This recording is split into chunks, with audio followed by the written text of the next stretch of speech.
나누겠습니다. 우리에게 주신 하나님의 말씀은 골로새서 3장 22절부터 4장 1절까지 말씀인데 우리 한 절씩 교독하고 마지막 절을 함께 읽도록 하겠습니다. 제가 먼저 읽겠습니다. 종들아, 모든 일에 육신의 상전들에게 순종하되 사람을 기쁘게 하는 자와 같이 눈가림만 하지 말고 오직 주를 두려워하여 성실한 마음으로 하라. 무슨 일을 하든지 마음을 다하여 주께 하듯 하고 사람에게 하듯 하지 말라. 이는 기업의 상을 주께 받을 줄 아나니 너희는 주 그리스도를 섬기느니라. 불의를 행하는 자는 불의의 보응을 받으리니 주는 사람을 외모로 취하심이 없느니라. 함께요. 상전들아, 의와 공평을 종들에게 베풀지니 너희에게도 하늘의 상전이 계심을 알지어다. 아멘. 골로새서가 쓰인 시대는 아주 엄격한 계급이 존재하던 시대였습니다. 그런 사회에서 종들에게 명령하기를 주인이 하는 말을 눈에 드러나 보이는 그 부분만 순종하지 말고 눈에 보이지 않는 부분까지 성실하게 섬기라라고 성경은 권면하고 있습니다. 오늘 본문 말씀은 오늘날 우리 직장 생활을 하시는 분들께 적용이 가능할 것 같습니다. 우리는 직장에서 일을 하면서 급여라는 것을 받죠. 그런데 이 당시 종들은 급여도 없었습니다. 주인 집에서 일하면서 자고 먹기는 하지만 아무 소유가 없는 자들이 종들이었습니다.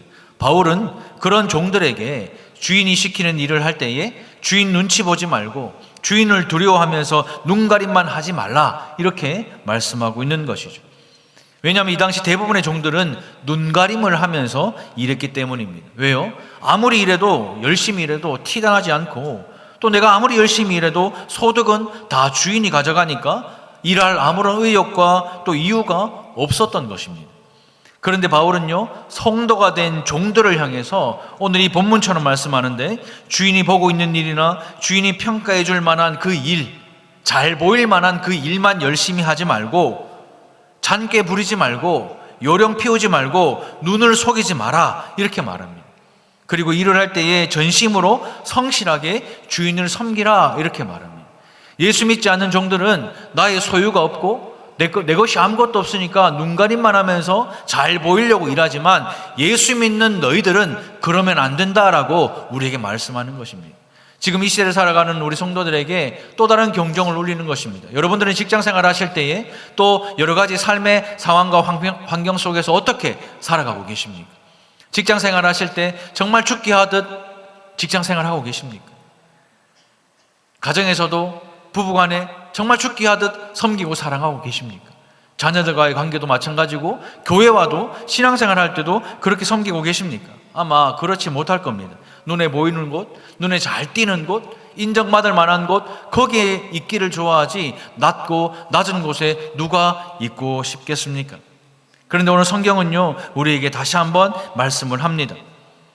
우리 역시 마찬가지죠. 하나님이 우리에게 일터를 주셨는데 일터에서 눈가림만 하고 적게 일하고 많은 돈을 버는 것, 그게 지혜롭다 세상은 말합니다. 요령 피우고 적게 일해도 어차피 월급 나오니까 그냥 그렇게 일하는 것, 그것이 지혜로운 것이다 말하지만 우리 예수 믿는 사람은요, 그게 처사가 아닙니다. 사람의 눈을 두려워하고 의식하는 종처럼 일하지 말고 하나님이 나를 어떻게 보실지 하나님의 눈을 의식하고 두려워하는 마음으로 온 마음을 담아 일하라고 성경은 가르칩니다. 때로는 주인이 하기 싫은 일을 시킬 때에 종들이 투덜거리며 불쾌한 것, 그런 걸 보면요, 그 마음까지 우리가 어떻게 할 수 없는 것 같아요. 집에서도요, 자식들한테요, 뭐 이렇게 이야기하면요, 막 불쾌해하고 이런 거 보면 그 마음까지는 어떻게 할 수가 없는 노릇입니다. 하지만 하나님은요, 예수를 믿고도 여전히 종의 신분인 자들에게 이전의 삶처럼 눈가림만 하며 살지 마라, 이렇게 말씀을 하고 있는 것이죠.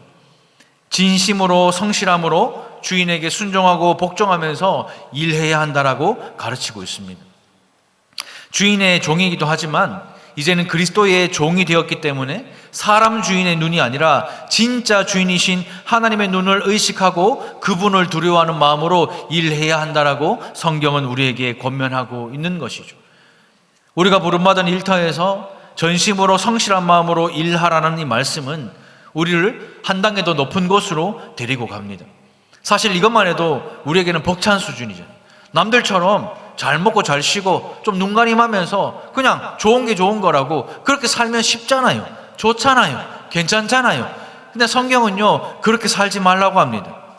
사실 이것만 해도 벅찬데 성경은요, 우리를 그 정도에 머무르지 않고요, 한 단계 더 올라가게 하는데 23절입니다. 무슨 일을 하든지 마음을 다하여 누구에게 하듯 하라고요? 죽게 하듯 하고 사람에게 하듯 하지 말라라고. 아니, 요령 피우지 않고 눈가림 하지 않는 거 그것도 힘들어 죽겠는데 누구에게 하듯 하라고요? 주님께 하듯 하랍니다. 제가 정말 신기한 걸 발견했는데, 교회에서요 막 시끄럽게 떠들고 막 하다가요, 막 이 다리 이렇게 꼬고 막 이렇게 막 이야기하다가 갑자기 제가요 기도하겠습니다 하면 갑자기 발 내리고 손 이러가 주님. 그게 죽게 하듯 하는 거예요. 사람들끼리 있을 때는 막 왈가불가하고 막 싫은 소리 막 하다가 갑자기 기도할게 하면 조용. 재직할 때도 기도할게 하면 조용. 그게 죽게 하듯 하는 거거든요. 아무리 종이지만 주인이 시키는 일 중에서 하고 싶지 않은 일이 있을 거예요. 그런데 하기 싫은 일이더라도 하나님의 종인 너희는 무슨 일이든 죽게 하듯 하라라고 성경은 말하고 있습니다. 하고 싶은 일만 하는 것이 아닙니다. 하기 싫은 일은 안 하는 것이 아니라 무슨 일을 하든지 마음을 다하여서 죽게 하듯 하라라는 거예요. 일이 좋든 싫든, 주인이 좋든 싫든, 함께하는 사람이 좋든 싫든 관계없이 하는 신용만 하지 말고 죽게 하듯 하라고 말씀을 전하는 거죠. 그래서 이 골로새서 이 말씀은 기업의 오너나 학원의 원장님이나 가게의 사장님들이 상당히 좋아하는 말씀이에요. 왜요? 예수 믿는 사람들이 일할 때에 눈속임하지 말고 눈가림하지 말고 열심히 일하라, 그렇게 성경은 권면하고 있거든요. 그렇다면 그렇다면 우리가 왜 이렇게까지 해야 되는가? 24절에 그 이유가 나옵니다. 이는 기업의 상을 주께 받을 줄 아나니 너희는 누구를 섬긴다고요? 주 그리스도를 섬기기 때문입니다. 주 예수 그리스도를 섬기기 때문에 눈가림하면 안 되는 거예요. 종들은요, 하기 싫은 일도 억지로 할 수밖에 없는 그런 사람들이 종입니다. 어떤 수고를 하더라도 자기 수익이 일절 없어요. 모든 수고의 수익은 주인에게 다 돌아갑니다. 그래서 열심히 일할 의욕도 없는 사람들이 종들이죠. 성경은 그런 종들에게 어떤 일이든지 주인의 눈만 의식하면서 일하지 말고 하나님의 눈을 의식하면서 죽게 하듯이 하라라고 권면합니다. 세상의 모든 일 가운데 하나님과 관계없는 일은 없습니다. 일을 하는 것은 곧 주님을 섬기는 것임을 알고 일해야 하는 것이죠. 이는 우리가 문자 그대로 받아야 하는 귀한 말씀입니다. 우리나라의 정치인들 중에서 크리스천들이 얼마나 많이 있습니까? 그런데 우리나라 정치는 어때요? 우리나라 법조인들 중에서 크리스천들이 정말 많습니다. 그런데 우리나라 법치는 어떻습니까? 교육인들 중에 크리스천들이 진짜 많거든요. 그런데 우리나라 교육은 어떻습니까? 우리나라에 크리스천들이 정말 많이 있잖아요. 그 많은 크리스천들이 있지만 어떻습니까? 왜 이럴까요? 모두가 다 그렇다고 말할 수 없지만 많은 사람들이 하나님의 눈을 의식하지 않기 때문입니다. 목회를요 하는 것도요 똑같습니다. 아니 솔직히 더 합니다. 하지 않으려고 하면 한없이 하지 않을 수도 있고요, 하려고 하면 한없이 할 수 있는 게 목회예요. 제가 교육자들 회의할 때 자주 이런 말 하거든요. 나 지금 2% 정도밖에 지금 달성교수 안 하고 있다고. 그 사실 지금 98%는 안 하고 있어요. 2%에도 이 정도인데 98% 하면 뒤집어질까 싶어가 안 하고. 근데 교육자들은요 힘들어 죽습니다. 막 이거 해야 되지 저거 해야 되지 할 일이 태산이거든요. 매일마다 해야 하는 업무의 할당량 우리 없어요. 그래서요 제가 이전에 사역하던 부산의 그 교회에서는요 매주 금요일마다 목양회의를 하는데 40명의 목사들이 모여가지고 목회자들이 내가 한 주간 신방을 내가 몇 건 했는지 건수를 따져요. 내가 신방 몇 건 했는지, 행정적인 사역은 무엇을 했는지, 교육과 훈련을 어떻게 했는지 보고서에 기록하고 제출하고 보고를 해야 돼. 그래서 보고서에 많이 쓰이면 많이 쓰일수록 인정받는 사람이고 적게 쓰이면 적게 쓰일수록 인정 못 받는 사람이고. 그러니까 교회 안에만 있으려고 하면요 얼마든지 쉽고 편하게 사역할 수 있습니다. 요즘 MG 목회자들 어떤지 아세요? 여러분들도 회사에 MG들이 있죠. 진짜 골치 아플 겁니다. 목회도요 똑같아요. 요즘에 MG 젊은 사람들이 이제 목회자가 되니까 이게 없던 문제가 생기는데 뭐냐면 퇴근하면 전화를 안 받아요. 우리 교회는 아니에요. 퇴근하면 전화를 안 받고 카톡도 안 봐요. 실제로 얼마 전에 제가 섬기던 교회, 이전에 섬기던 교회에 있었던 일인데 장례가 났어요. 근데 전화를 안 받아. 카톡도 안 돼. 결국 그날 장례식장을 못 갔다. 그리고 다음 날이 되었는데 그 해당되는 그 교육자가 교회 출근해서 어제 무슨 일 있었냐고, 카톡방이 왜 이렇게 시끄럽냐고. 미쳤죠.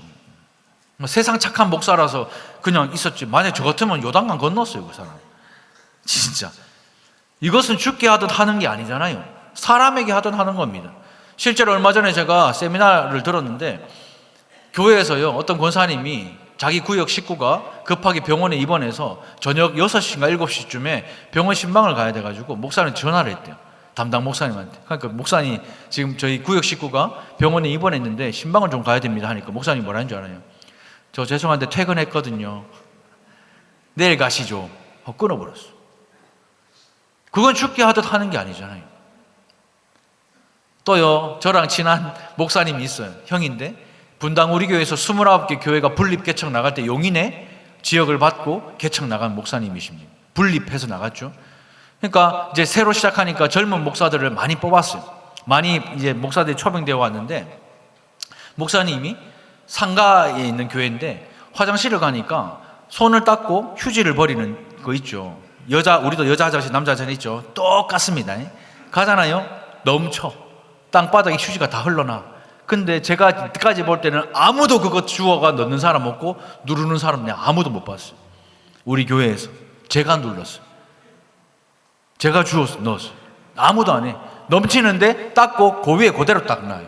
그러니까 넘치니까 또 넘쳐, 또 넘쳐, 계속 넘쳐요. 그래서 그 목사님이 너무 충격을 받아가지고 목회자들 회의 끝나고 다 데리고 화장실을 갑니다. 자, 목사님들, 자 보세요. 손으로 쭉 눌러요. 이렇게 하는 거예요. 그리고 상가니까 택배가 그렇게 오는. 근데 택배가 이 상가니까 복도에 오니까 다니는 통행이 불편하잖아요. 불편을 끼치면 안 되니까 그 택배를 교회에 넣어야 되는데, 교회 택배가 또 얼마나 많이 오겠어요. 택배를 넣어야 되는데 몇 날 며칠 지나도 택배 넣는 사람이 없는 거예요. 그래서 목사님이 회의 끝나고 데리고 갑니다. 자, 잘 보세요. 문 열고 택배 밀어놓고 닫아. 자, 이렇게 하는 거예요. 가르쳤다는 거예요. 제가 이 얘기 듣고 충격받았어요. 우리 교회 목사님 안 그래요. 알아서 잘 하시는데 지금 MG 목사님들은 거의 대부분 그래요. 왜요? 그거는 죽게 하듯 하는 게 아니잖아요. 옥하는 목사님이 돌아가시기 전에 이찬수 목사님을 병상으로 부르셔서 여러 말씀을 하셨는데요, 옥 목사님이 내 목회를 쫙 뒤돌아보니까 딱 한 가지 후회되는 게 있는데, 그게 뭐냐면 가정에 내가 소홀했던 거. 그래서 내가 이찬수 목사님에게 마지막으로 당부를 한다. 목회가 아무리 바빠도 가정에 최선을 다하고 사모님과 아이들과 많은 시간을 보내라. 이렇게 옥하는 목사님이 말씀하셨대요. 근데 이찬수 목사님이 그 말씀을 듣자마자 바로 옥 목사님께 되물어서, 그럼 목사님 시간을 돌려서 옥 목사님 그때로 돌아간다면 목사님 그렇게 하실 거예요? 물어보니까 옥 목사님이 아니, 지금처럼 했을 것이야. 이렇게 답했다고요. 저는 이 두 분의 대화를 보면서 제가 해야 하는 목회에 죽게 하듯 하는 것이 무엇인지를 조금이나마 알았습니다. 그래서 목회자의 사모님과 자녀들이 정서적으로 많이 어렵죠. 그렇다고 돈이 많습니까? 경제적으로도 어려우니까 정말 어려운 가운데 오늘도 눈물을 삼키며 목회를 감당하는 거예요. 왜요? 이것이 죽게 하듯 하는 것이기 때문입니다. 솔직히 교회에서 살해주는 만큼만 일해볼까요? 교회가 감당할 수 있겠습니까? 새벽부터 나와 밤늦게까지 훈련 양육 끝나고 교회 정리 다 하고 청소 다 하고 매일같이 그렇게 퇴근하고 또 새벽에 나옵니다. 왜요? 그게 죽게 하는 것이기 때문이에요. 그런데 정말 어려워요. 왜요? 손해봐야 되니까, 낮아져야 하니까, 나보다 남을 낮게 여겨야 하니까, 오른밤을 맞으면 선빵을 날리고 싶은데 왼밤도 돌려대야 되니까, 속옷을 가지고자 하면 옷 찢어보고 싶은데 겉옷까지 주라 하니까, 억지로 오리를 가자 하면 싫어 죽겠는데 심리를 동행하라고 하니까 하기 싫은 거예요. 손해보기 싫은 거예요. 하지만 성경은요, 그것이 죽게 하는 것이라 말씀하면서 그렇게 하라고 명령하는 겁니다. 여러분도 화장실 가서 손 닦고 휴지가 떨어지면 넣으십시오. 보는 사람이 하는 거예요. 그게 죽게 하듯 하는 거예요. 예수님이셨으면 누구보다 먼저 하셨을 거예요. 근데 우리는 하기 싫은 거예요. 근데 성경은요, 하라고 명령하는 거예요. 그렇다면 한 해를 마무리하고 새해를 맞이하는 우리는 어떻게 살아야 할까? 오늘 말씀은 이 고민에서부터 시작이 되었습니다. 첫 번째는 이것입니다. 같이 한번 읽어보겠습니다. 시작. 모든 일을 죽게 하듯 하십시오. 성경은요, 종들에게 눈가림만 하지 말고 마음을 담아 성실하게 섬기라고 권면합니다. 상당히 어려운 수준이죠. 그런데 하나님은 우리가 한 걸음 더 나아가기를 요구하십니다. 우리의 삶에서 교회와 관계된 일만 하지 말고 우리 일상에서 일어나는 모든 일도 하나님과 관계된 것인 줄 알고 죽게 하듯 하라라는 것이죠. 공부하는 것이 주를 섬기는 것과 무슨 관계입니까? 돈 버는 것이 주를 섬기는 것과 무슨 관계이십니까? 운동하는 것이 주를 섬기는 것과 무슨 관계입니까? 하지만 오늘 이 말씀을 깨달으면요, 모든 일을 죽게 하듯 할 수 있을 것입니다. 아니, 하게 될 것입니다. 제가 공부를 진짜 싫어합니다. 딱 봐도 공부 안 하게 생겼잖아요. 제가요, 안 해서 그렇지, 하면 진짜 잘하는 사람인데 안 해서 그래요. 근데 제가 공부를 정말 싫어합니다. 근데요, 제가 수성구 지산동에 있는 지산중학교 1회 졸업생이에요. 수성학군. 예? 지산중학교 1회 졸업생이고 1회 입학생이자 1회 졸업생입니다, 제가. 그러니까 이 인문계 고등학교를 정말 가기 싫었어요. 일단 공부를 안 했기 때문에 못 가요. 정말 가기 싫었는데 1회 입학생이고 1회 졸업생이니까 이 학교에서 어떻게든지 인문계를 보내려고 뭘 했나 봐요. 정말 가기 싫어서 끝까지 제가 안 간다고 그랬는데 인문계 고등학교를 보내버렸어요. 제가 간 게 아니라 학교에서 보내버렸어요. 그래서 제가 협성고등학교로 가게 됐거든요. 근데 협성고등학교 갔는데 공부하겠어요? 중학교 때도 공부 안 했는데 무슨 고등학교 때 공부를 어떻게 합니까? 기초학력이 없는데 3년 내내 놀고 맨날 복도에 책상 갖다 놔놓고 막 그렇게 살았잖아요. 근데 그러니까 대학은 어떻게 가? 대학 못 가죠. 아무리 뭐 그래도 대학 갈 수 있는 성적도 아니고 뭐 학교 빠져먹는 것도 뭐 맨날 그러고 맨날 그래. 맨날 어렵고 힘들게 했는데 대학 왜 갑니까? 안 돼요. 근데요, 우리 담임 말고 우리 옆반에 담아내기 선생님이요. 예전에 제가 한번 설교 때 말씀드렸는데 담아내기 선생님이 양포지 생겼어요. 양파 선생님이 우리 담임한테 가가지고 자, 계명대학교 그 자연과학부에 내주라고 하면 나는 가기 싫었어요. 그래서 난 전문대도 싫고 안 간다 그랬는데 내 의사가 아니고 담아내기 선생님이 저를 대학을 보내. 그래서 계명대학교 자연과학부 그것도 미달이라 나는 몰랐는데 미달이니까 그거 대포스요. 됐는데 공부하겠어요, 대학 가면? 아니, 중학교 때도 안 하고 고등학교 때도 안 하고 안 했는데 대학 가면 어떻게 공부합니까? 그래서 제가 대학교 갔는데 수학과가 돼버렸어요. 군대 갔다 왔는데 수학과가 돼버렸어요. 세상 천지 수학 하나도 모르는데 수학과가 됐는데 교수님이 수학책을 사오라고 해가지고 제가 대학에 있는 서점에 갔어요. 이건 웃으라고 하는 얘기예요. 서점에 갔는데 제가 아줌마한테 아줌마 저 수학 그 무슨 대학 수학이라는 과목이 있는데 책 주세요 하니까 영어책을 주시는 거예요. 다 영어야. 그래서 내가 아니요, 수학책 하니까 그 아줌마가 학생 이거 그 대학 수학책 맞아 하는 거예요. 제가 아니 수학책이 아니고 영어 적힌데 영어책이잖아요 하니까 대학교의 교과서는 영어로 돼 있다 하는 거예요. 깜짝 놀랐어요. 진짜 충격받았어요. 아니 수학도 모르는데 이전에 영어까지 해석해가 수학 문제를 풀어야 되니 공부를 하겠습니까? 더 안 했지. 근데요, 대학 졸업 학점이 있는 걸 제가 대학교 4학년 때 알았어요. 저는 대학교 그냥 다니면 졸업인 줄 알았는데 140학점을 맞아야 졸업이 된다고 4학년 2학기 때 안 거예요. 이거를 논다고 모르다가. 그래가지고 성적표를 그때 보니까 딱 140학점이에요. 근데 왜 140학점이냐? 방학 기간에 지금 만나는 아니고 지금 사는 아내 말고 그때 만났던 그 여자애들과 사귀면서 같이 있고 싶어가지고 방학 때 대학을 나가게 된 거예요. 그래서 수업을 듣게 된 20몇 학점이 들어가가지고 140학점이 된 거예요. 이게 기적이죠, 진짜. 그리고 만약에 제가 4년제 대학을 졸업 못했으면 신학대학원 자체를 못 갔잖아요. 그래서 신학대학원을 갔어요. 신학대학원을 갔는데 거기 있는 교수님이 저보고 면접 보는데 박정길 씨는 영어로 시험 쳤나 이렇게 영어 시험을 발로 쳤나 물어봐요.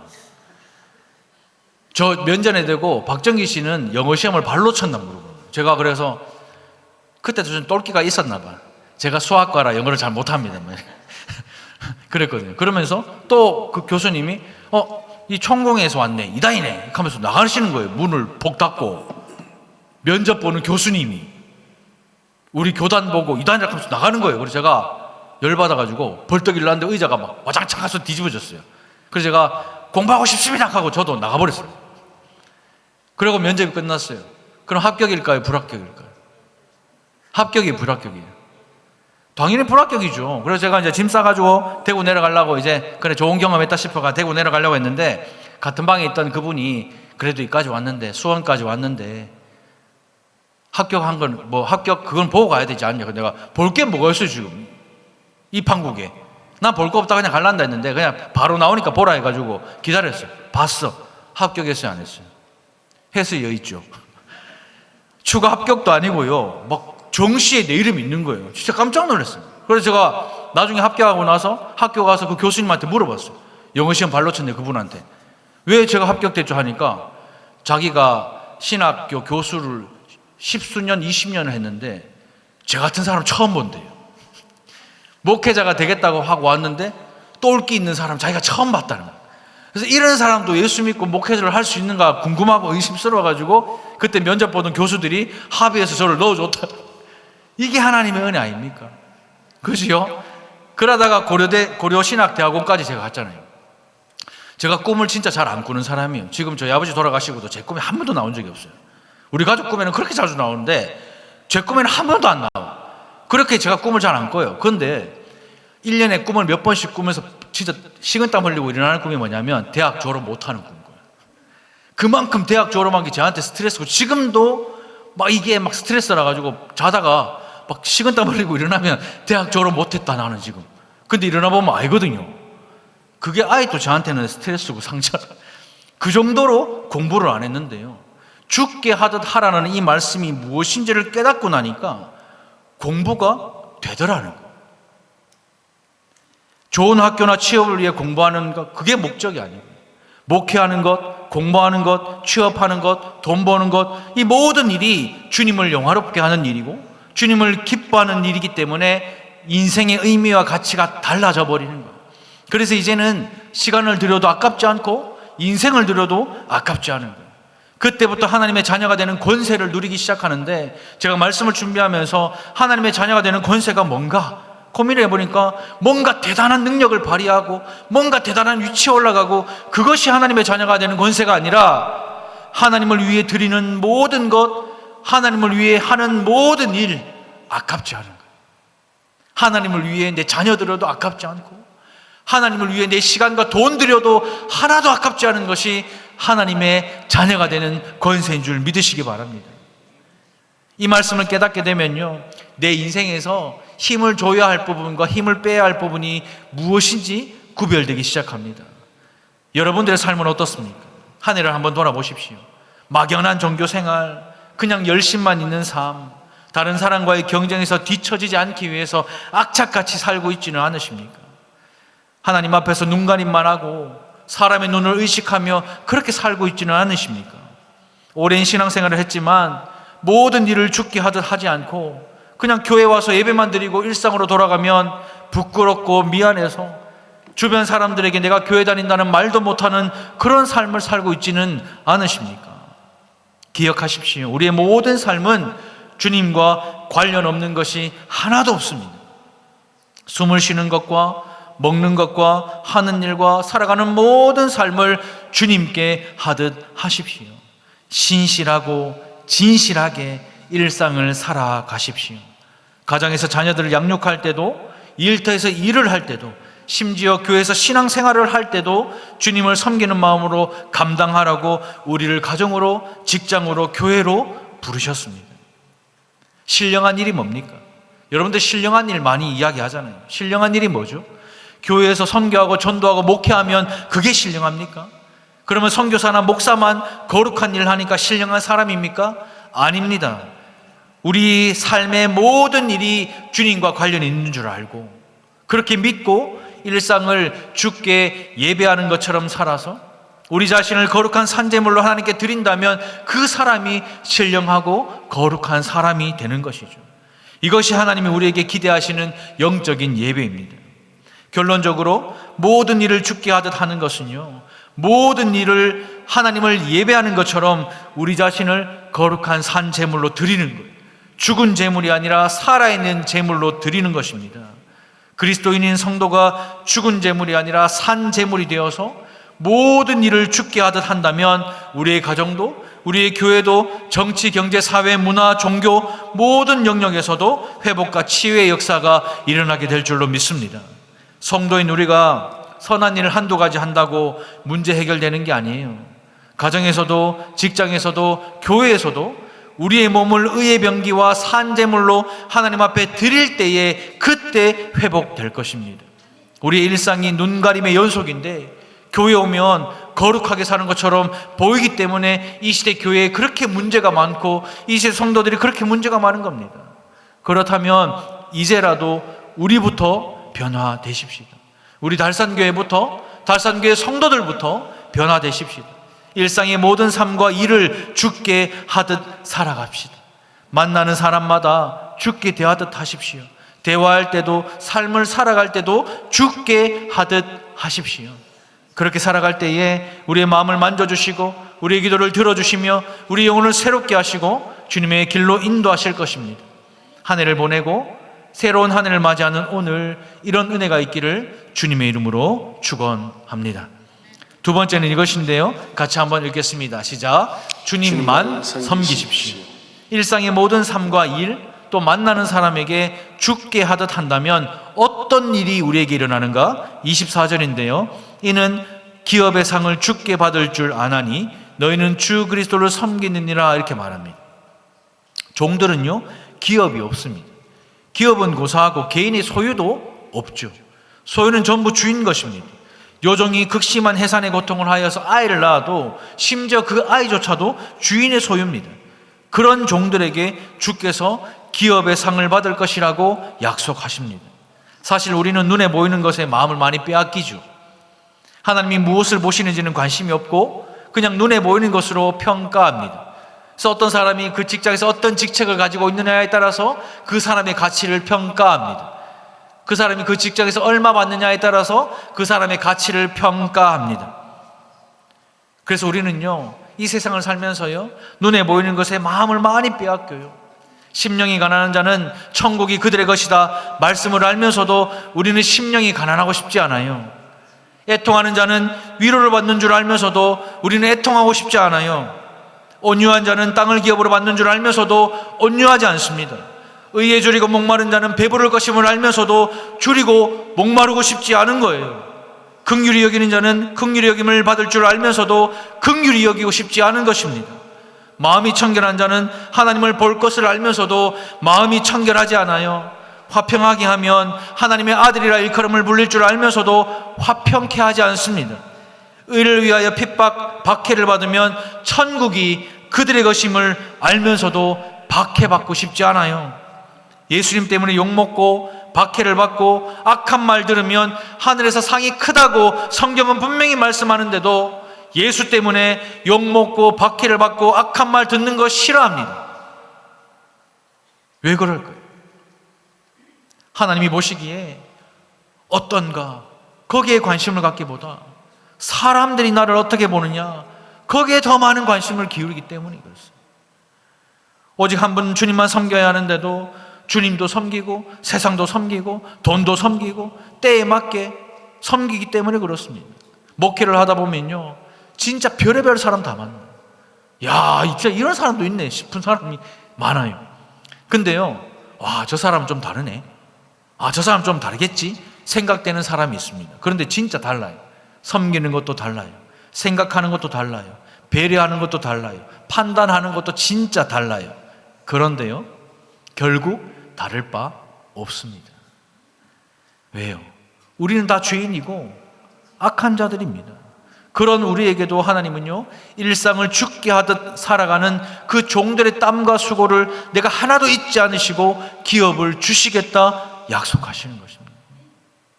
이 땅의 상전은요 우리를 정직하게 평가하지 못할 때 있죠. 때로는 열심히 일하고도 욕먹는 경우가요 허다합니다. 언제는 열심히 하라고 했다가 또 열심히 하잖아요. 유별나다고 손가락질 당하는 경우도 허다하죠. 그러나 하나님은 달라요. 주님은요, 우리의 땀과 눈물이 하나도 땅에 떨어지는 일이 없이 행한 수고에 따라서 기업의 상을 받게 하겠다라고 말씀하십니다. 한국교회가요, 그동안 잘못 가르친 것이 있어요. 일명 고지론이라는 논리를 한국교회가 여러분들에게 잘못 가르쳤습니다. 뭡니까? 높은 자리에 먼저 가는 것이 중요하다? 그렇게 생각하면서 교회에서 가르치기 시작했어요.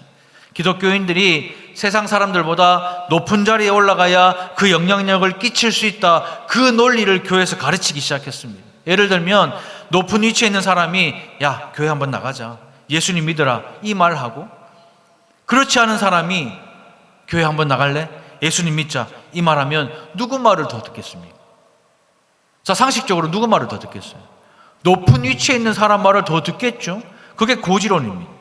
실제로 지난 30년 동안 많은 기독교인들이 나라의 중요한 자리에, 삶의 중요한 자리에 먼저 위치해 있습니다. 그래서 이 나라가 어떻게 되었습니까? 그래서 우리의 삶이 어떻게 되었습니까? 사실은 이거 성경적이지 않아요. 성경에는요, 절대로 그렇게 가르치지 않습니다. 높은 자리에 보란듯이 올라가면, 모든 사람에게 영향을 발휘하면 하나님이 더 큰 영광을 받으실 수 있겠습니까? 과연 우리가 하나님께 영광을 돌릴 수 있겠습니까? 돈 받아먹기 바쁘지. 인정받으려고 바쁘지. 아무도 주목하지 않는 종이지만 그냥 묵묵히 보내신 곳에서, 또 부르신 자리에서, 일상의 삶에서 하나님은요, 우리가 흘린 땀과 눈물을 그대로 보상해 주겠다고 말씀하시는 겁니다. 평생 자신의 신세를 한탄하면서 주인의 눈치만 보고 눈가림만 한 사람은 그에 걸맞는 보상을 받게 될 것입니다. 그러나 하나님을 의식하고 범사에 감사하면서 주님만 섬기고 살았던 사람은 반드시 열매와 상을 받게 될 것입니다. 왜요? 우리 하나님은 사람을 외모로 취하지 않기 때문입니다. 그가 일한 대로 상급을 주시기 때문입니다. 하나님은요, 신실하시고 성실하시며 틀림없는 분이십니다. 목회를 하다 보면 이런 일 정말 많아요. 주님만 섬긴다고 고백하며 우리가 사역을 합니다. 근데 사람 때문에 억울하고 비통해서 눈물을 흘릴 때가요, 정말 많아요. 근데요, 사람 때문에 눈물 흘리면 아무 힘이 안 되더라고요. 그저 하나님만 알면 됐지 뭐. 하나님만 보시면 되지. 이렇게 고백할 때 우리 목회자들의 심령이 회복되고 다시 살아납니다. 목회자뿐입니까? 이 힘들고 어려운 시대를 살아가는 여러분도 마찬가지입니다. 눈물 흘릴 일이 얼마나 많습니까? 돈 때문에 눈물 흘리고, 돈 없는 것 때문에 눈물 흘리고, 아픈 것 때문에 눈물 흘리고, 관계가 깨어진 것 때문에 눈물 흘리고, 남편 때문에, 자식 때문에 눈물 흘리는 인생을 우리가 살아가지만 그것은요, 아무런 힘이 되지 않아요. 하지만 하나님이 보고 계시고 하나님이 알고 계십니다. 그것이 우리 인생의 가장 큰 위로가 되기를 주님의 이름으로 축복합니다. 하나님이 주시는 상급이 진짜죠. 이것이 우리의 영혼을 살리고 새롭게 하는 것입니다. 마지막으로 성경은요, 상전들에게 권면을 합니다. 우리 사장님들, 우리 원장님, 우리 가게의 사장님들 잘 들으십시오. 지금으로 말하면 넓게는 가정의 부모, 교회 담임 목사나 장로, 또 좁게는 회사의 오너, 가게를 운영하는 분들이겠죠. 그분들에게 성경은요, 의와 공평을 베풀어라 라고 말합니다. 의는요, 억울하지 않도록 해라. 공평은요, 편애하지 마라 라는 뜻입니다. 하나님이 주신 각 사람의 달란트와 아름다움을 따라 살 수 있도록 하라, 이렇게 권면을 하는 것이죠. 우리가 주님만 섬긴다면 상전 역시 하늘에 계신 하나님을 섬기고 있다는 사실을 기억하십시오. 그렇게 할 때 가정이 부부를 통해서, 직장이 오너를 통해서, 가게가 사장을 통해서, 교회가 목사나 장로를 통해서 아름다운 가정, 아름다운 회사, 아름다운 교회, 또 아름다운 나라로 변하게 될 줄로 믿습니다. 이제 한 해를 보내고 새해를 기다리는 오늘입니다. 주님만 섬기는 은혜가 가정과 회사와 교회와 나라에 임하기를 주님의 이름으로 축복드립니다. 말씀을 맺겠습니다. 한 해를 보내고 이제 새로운 한 해를 맞이하는 오늘 2주, 신년 예배 시작한 지 불과 얼마 되지 않았는데 눈 감고 뜨니까 52주 마지막 주일이니 하루하루 힘겹게 살아가고 한 해를 어렵게 살아왔던 우리에게 우리 주님은 그 긴장의 끈을 놓지 말라고, 모든 일을 죽게 하듯 하고 주님만 섬기라고 마지막 제 주일날 우리에게 명령하십니다. 어떤 일이든 어물쩍 넘기지 말고 최선을 다해서 하고 진짜 주인이신 하나님께 하듯이 마음을 다해 공부하고 일하고 살아갈 때에 하나님께서 충분한 보상을 허락해 주실 것입니다. 우리가 섬기는 주인은요, 주 예수 그리스도이십니다. 내가 주인 삼은 모든 것 이제는 다 내려놓고 주님 앞에 나아가서 우리 한 해를 마무리하고 새 해를 맞이하는 교회와 성도들이 되시기를 주님의 이름으로 축원드립니다. 우리 시간 말씀을 생각하면서 같이 한번 기도할까요?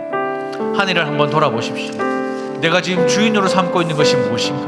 물질인가? 자녀인가? 가정인가? 사람인가? 힘인가? 권력인가? 건강인가? 내가 지금 주인으로 삼고 있는 것이 무엇인지를 여러분들의 10년의 깊은 곳에서 한번 돌아보시고요. 주 예수 그리스도가 아니라면 하나님 오늘 이 시간 내려놓을 수 있는 믿음과 은혜를 주시고 이제는 예수님을 주인으로 삼고 섬기는 아름답고 복된 인생, 주님만 사랑하고 섬기는 귀한 인생 될 수 있도록 하나님 은혜를 베풀어 주시고 그런 가정, 그런 교회 되게 하여 주시옵소서. 우리 시간 주여 역사하여 주옵소서 우리 한번 부르짖고 함께 기도하며 나갑니다. 주여 역사하여 주시옵소서.